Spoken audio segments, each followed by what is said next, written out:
Hey, what's happening all? It is Tuesday the 6th. I'm going to sound a little bit rough, caught a little bit of something that I'm fighting through. But, it's part of this time of year, I think, when you start getting things blooming and wetter. I'm not sure if that's affecting me, but man, it sure is whooping my rear.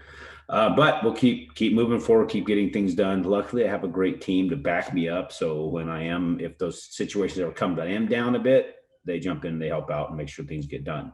Where do we say? Well, let me go back to something that we haven't. We've talked about it a lot, but we haven't talked about it in recent in the last couple at least. So where we sit with this, our campaign. Well, we're reaching some pretty high numbers here, and a lot of it has to do with some pretty big donations that have come in. You can see here as a rather significant one by Ryan Pullman out there in Utah. We're in a meeting together, and it was pretty damned awesome when they put that up there. So you see a lot of people throwing, $10, $25. It doesn't really matter what dollar amount is. The fact that people are willing to give of themselves to help those who are completely giving of themselves, if you really want to get down to it. We continue to keep working and doing what we do to help others be able to do what they can do.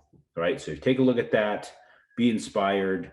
Doesn't matter if it's through our campaign, which would be just going to aaron.chapman.com and clicking on the donate button. Just be inspired to look deeper into the Operation Underground Railroad. Check out Operation Toussaint if you haven't right now on Amazon Prime. It's very eye-opening. So let's get into what's going on in the market. So we're starting to see a little bit of improvement out there. We keep hoping we're getting into a bottom, right? We're hoping we're hitting the lowest point we're going to. As you can tell right here, we have actually gotten to a point where we've found this bottom here, and we seem to have bounced off of it quite a few times. Now it looks like we're going to keep climbing up off of it. Now the question is are we going to climb off of that? It's hard to say.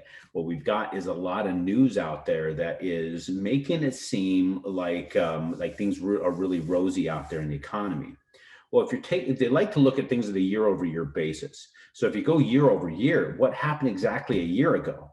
Everything pretty much just shut down and shut up, and people weren't traveling, people weren't using any other types of services, people weren't going out, they weren't going, I remember the very last night of my favorite place I would go to is called the Harp here in Mesa. Go there because they had really awesome food, and we really got to know the people there that are working there. And remember, I was being there the last night, they're saying, hey, we're shutting down for a short window time, with COVID, and we'll see how that works out. They've never reopened, right? So there's a lot of things that have caused us the markets, or at least the economy, to change in that respect, and people's businesses have not recovered.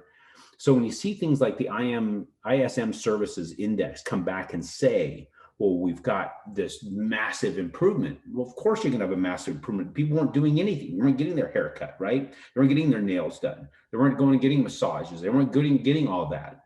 But now all of a sudden they are, right? Because we have started to open up, right? There's some of these mandates are starting to lift.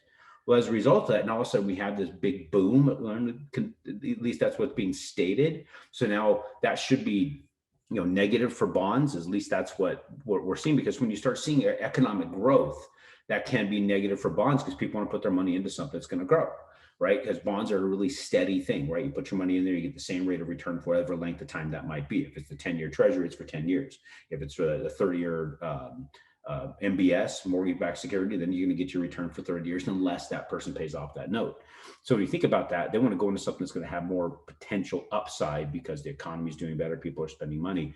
But is the economy really doing better? You got to ask yourself that. Even though the metrics that we're using on a year-over-year basis look better, it doesn't necessarily mean it is better. I think that considering where we're at, I don't know that we're going to be in much of a better spot, especially when we think that there's a lot of mortgages being paid, or people are being held off in foreclosure due to mandates from the U.S. government. You also got stimulus capital going out there to help prop some of this up. When that stops, what do we got? Right, so you got to remember that. So when it comes to real estate investors, kind of hard to tell you where the rates are going to go when we're having to shotgun around to find all the places we got to park this, right? We still had a great month last month.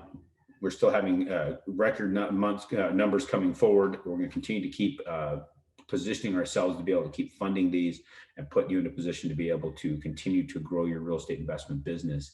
And just remember, the greatest thing you can possibly have, the one thing that's going to help you, one, hedge inflation and to grow your wealth, is to have that long-term fixed leverage. Leverage high, leverage long, payoff slow. You put yourself into a different category where you're having a short-term stuff, and I just can't get behind the short-term things because you don't know what that 7 year or 5 years or 10 years or 15 years is going to look like. Especially when we know that we're going to see some pretty heavy inflation, in my opinion. There's enough data out there to say that we'll cut inflation coming.